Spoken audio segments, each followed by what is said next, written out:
Welcome back to Divorce Dads Ask Wednesday. Every Wednesday, man, I take real questions, real dads in the rebuild and unpack them honestly. No filters, man, no perfect answers, just the truth and tools for dads, man, just doing the hard work there is. So today I have two questions. And those of you know that you may find some of these in our school group where a lot of these questions are asked. Sometimes it's Instagram or IG Live and what's going on there. But the first one is from a dad navigating one of the most painful and misunderstood dynamics in a blended family. His teenage daughter is struggling with his new wife. He doesn't know how to hold both relationships without losing one, right? The second question is one that comes in every single day. It's a raw question, man. It's something I've had to answer for my own self and gone through, and we work through in the school group as well. But he said this. He said his mind is like a roller coaster, and one text can derail everything he's built. And both of these questions are more common than any dad will admit. These are the real ones, man. These are the ones, and the dads just like you that have the courage to ask the question. So, um, this first question, I'll get into it.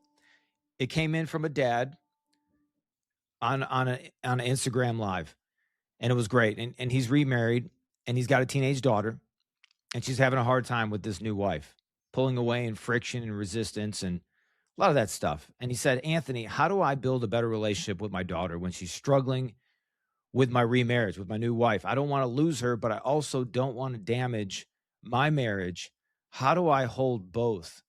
And I want to unpack this a little bit. I want to give you some just real simple things. I don't want to get too crazy and overload anybody. But first, what you're experiencing isn't failure of your marriage or your parenting. That's first. It's one of the most documented and it's predictable dynamics in a blended family. And so here's some data just to show that you're not alone, okay? The data will show you that stepmothers are resented significantly more than stepfathers, and less than 20% of adult stepchildren reported feeling close to their stepmothers. That's from Psychology Today. So there's that 80-20 principle. And I believe that the dads that are listening, the dads that want to do better, will be in that 20% of those things being joined and aligned. Why? Because you're focused on it. What you focus on grows. And you can focus on what you don't have, or you can focus on what you do have and you can do. The fact that you're aware to it, that's a huge step. The next statistic that is interesting is step-parent adolescent relationships between ages 12 and 17 are consistently found to be the most challenging of any blended family dynamic. This is not about your new wife being wrong or your daughter being broken. Your daughter's grieving, man. And your remarriage is the most visible symbol of the life that she lost. And for many children, remarriage ends this dream that their parents will reunite. And that grief is real, regardless of how long ago the divorce happened. Some great stuff on Focus on the Family about that. She's not rejecting your wife. So I want to hear this. She's protecting her loyalty to the family that was. And many dads, you understand this when you go to sporting events and your children might not want to sit with you or be with you. But I want to give you three things here that actually are going to help you today. And those of you that are jumping on this podcast, you're new, I want you to do two things. One is subscribe or follow on Apple or on Spotify. Not just because I want your life to be transformed and better, but I want that done because you're literally sending this podcast to dads who are worse off than you. Many dads with a gun on the table, not sure of what their life is going to look like. And you, in a simple way, can put that in their inbox, can put that in front of them, can put that while they're scrolling. Follow, subscribe. If you have a question, leave a question. I read them all. I go through them all. If this has helped you, leave a review, man. This is about 1 million dads. I can't do it on my own. I need your help. So thank you in advance for making that help possible. Here's the three things, okay? Here's the three things in this scenario. And if this is something that maybe not for you, but for a friend, share it with them and give it to them. Number one is protect your one-on-one time with her fiercely for the daughter. One-on-one time is a cheat code. She needs to know she hasn't lost you to the new marriage. Not family time, her time. Just her, just dad. And you've got to be consistent.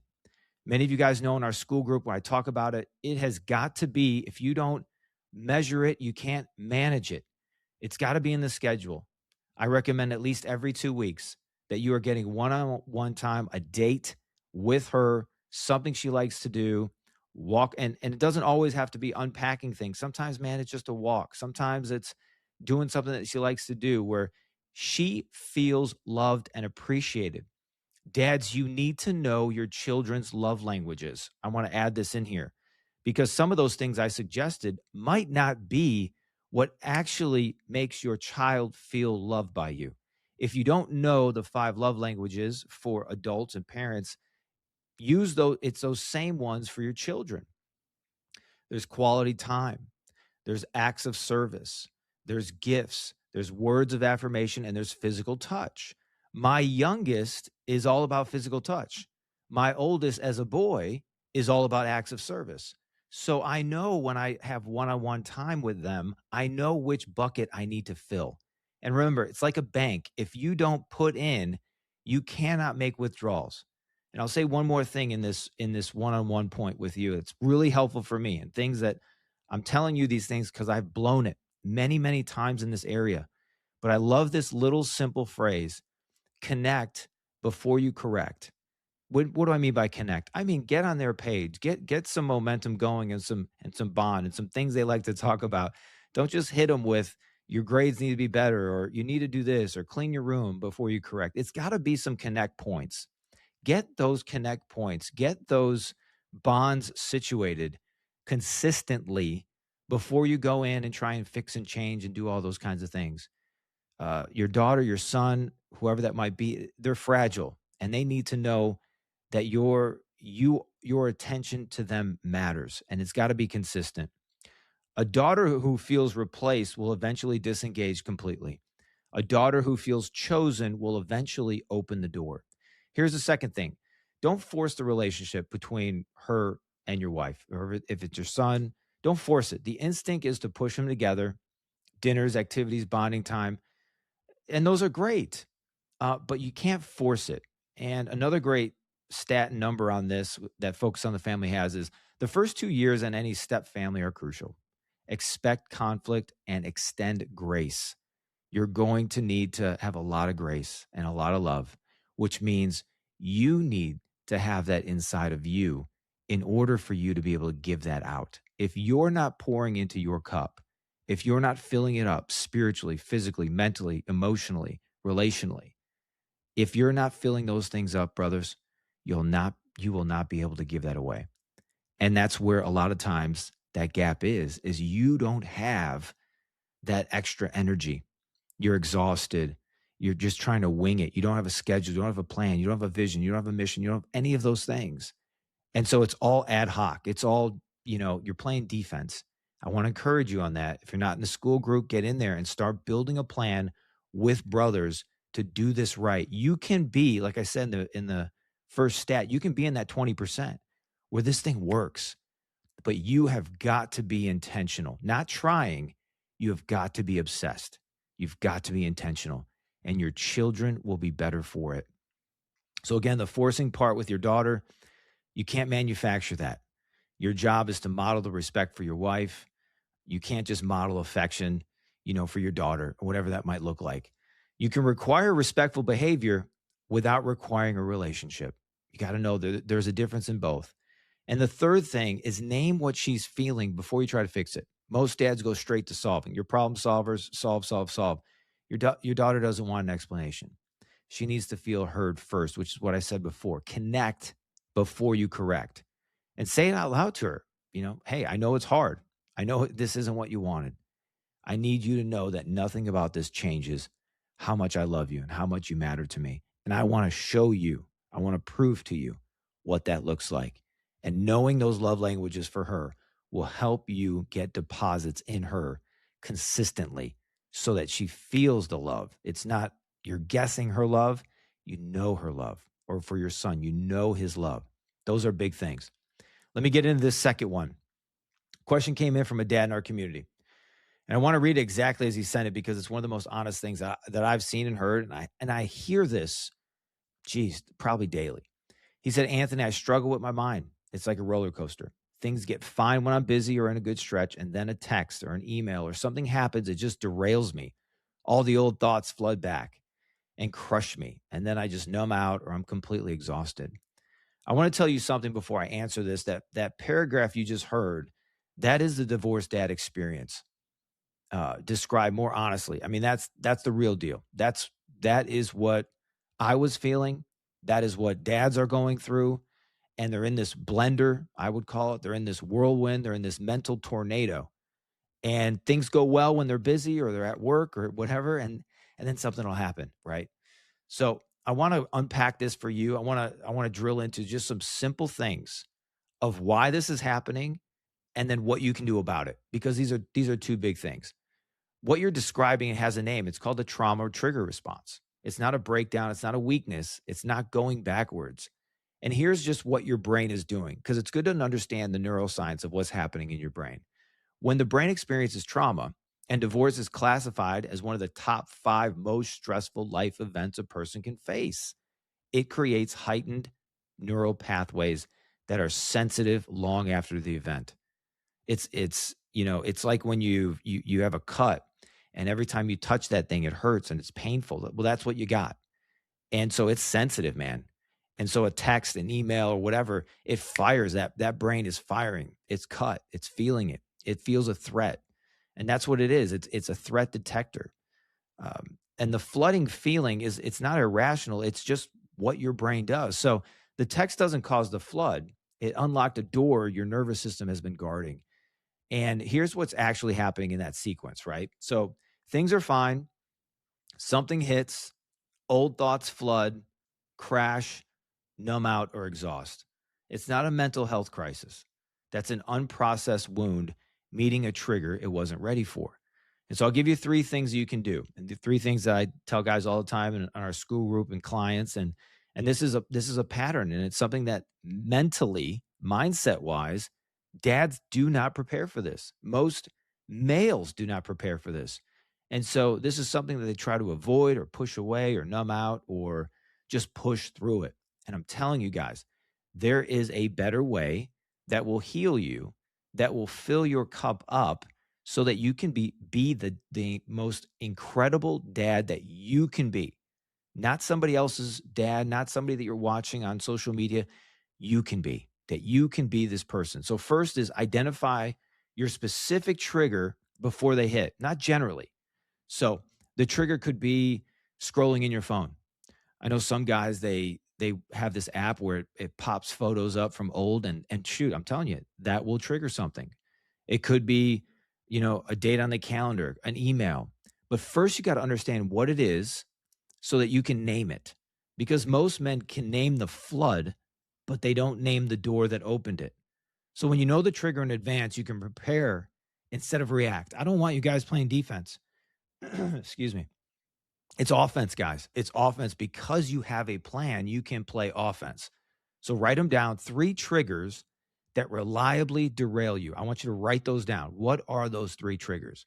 Exactly, specifically. When does it happen? Is it a person? Is it a place? Is it a thing? What is it? Because anticipation is the armor. And we said this before, it applies too.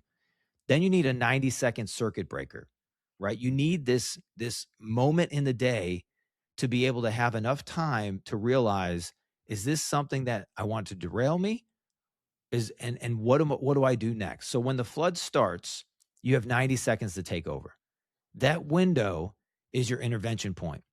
The first thing I would do is stand up. You got to use your physical body in this to stand up, to move, to do 10 push-ups. I'm a walker. I like to walk. But then you have to use your mouth, the verbal, and you need to have one truth out loud. So many of you dads know that I recommend that you have these already listed on a piece of paper. What are the triggers? What are the thoughts? And on the other side of the piece of paper, the other line, if you draw a line down the middle, the other side is what is the thought that I am becoming, the man that I am becoming. I am a great dad. I am a leader. I am patient. I am kind. I am a man of peace. I am a high value man. Because when the trigger comes, it's like an engine. An engine has one side in it where air comes in and the other side where air goes out. And this engine is what we're creating to use that negative energy that comes in, and we engineer it to be the positive fuel that you need for your life, for your future, for your kids. And so there's no more derailment. Every negative thought is actually the energy you need to turn it into a positive force in your life. When this, the sentence is not denial. A lot of guys, when they start to say these words of, I am patient, I am a high value man, I can do all things through Christ, I'm the head, not the tail, I'm above and not beneath, uh, I can do all things, right? I am a powerful man. I'm a man full of honesty and truth and patience and love and kindness. You'll start to say those things. You're like, man, this feels really weird. This feels really fake. And it's weird and it's fake because it's uncomfortable. You've never done that before. You've never used your mouth. You've never said those things. Maybe in sports, you'd say how great you were, how awesome you were, how incredible you were. But in life and in these things, we've allowed this default pattern of our mind to just overwhelm us without using our mouth, without using our body, as I said before. And you've got to, number three is you got to stop using numbing as recovery. I talk about this a lot and I call it pause, and that's porn, alcohol, weed, and scrolling. You have got to get the numbing stuff out. They're weights. They're going to hold you down. They're going to keep you back. They're going to dissolve your mind even more to be able to make right decisions. And the numbing feels like it's rest, but it's actually avoidance. So real recovery after a trigger looks like movement, prayer, one honest conversation with someone who knows your story. Guys, you got to get accountable. When these things happen, do you have somebody you can text? Do you have somebody you can call? Hey, just going through this, man. Can you pray for me? I just need to, I need to know that I'm a high value man. I need to know that I am patient. I need to know that I am a loving human being. I need to know that I forgive others because Christ forgave me. You need to have that script and that thing moving and that engine going, to not just allow those negative thoughts to combust the engine, but to actually filter them in to the man that you are and the man you're becoming. You don't have to stop the flood. You have to learn to recover from it faster. And Isaiah 43:2, before we close into this in a few minutes, when you pass, it says this, man, it's a great verse. It's a great just view. It says, when you pass through the waters, I will be with you. When you pass through the rivers, they'll not sweep over you. Notice it doesn't say the waters won't come. It doesn't say the rivers won't rise. It says they will not sweep over you. And that's the promise, not a flood-free life, not a life of no problems, but your triggers are the waters. Your recovery is the promise. Every time you come back from the flood, that's God keeping his word. And listen, guys, drifters let the triggers write the rest of their day. They flood, they numb, they wake up tomorrow hoping it doesn't happen again. And man, builders know their triggers. They build their circuit breakers and they recover clean. To the dad navigating his daughter and his new wife, she doesn't need you to fix it, man. She needs you to choose her consistently while you build something new. And to this dad that's on the roller coaster in the mind, like, I get it, I've been there. You're not going backwards. You're a man who, with an unhealed wound, learning to stop letting triggers run your life. Both of those things will take some time. Neither of them make you weak. So I want to encourage you to keep going. You matter. You're a big deal and you are a great dad. So if either of those questions sounds like you, man, share this episode with a dad, one navigating a blended family in silence, or the one who won't admit his mind is derailing him. Just a couple of clicks. Follow, subscribe. It helps, man. It helps other dads that are worse off than you. And keep your questions coming every Wednesday. Drop them in the school community. Send them to Instagram. Those of you looking to, your business owners, your high-level individuals, you're looking for a one-on-one experience, you can apply. The link is below, and we can see if we can work together. I love you guys. I pray for you every single day, and I'll see you guys on the next one. God bless you.